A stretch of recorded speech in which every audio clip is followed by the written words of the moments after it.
Yun, magandang hapon mga tol. Dito pa rin tayo sa bukid. So next activity natin, bali maglalagay tayo ng abono o pataba dito sa mga tanim natin na langka. So ito yung mga tanim kong langka. So malalaki na rin sila. At ayon sa pinagbilang ko nito, 3 years pwede na daw tong pakinabangan or mamumunga na.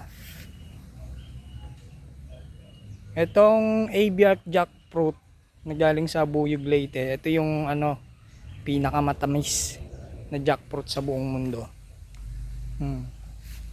Shout out doon sa pinagbilang ko, binigyan pa niya ako ng sample na bunga. Yung hinog, talagang napakatamis kumpara doon sa mga nabibili dito sa area.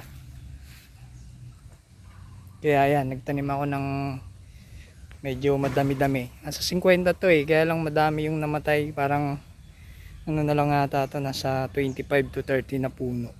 Yan. So Brad, lagyan na tayo ng abono. Yan. Yan yung lalagyan natin ng abono, triple 14.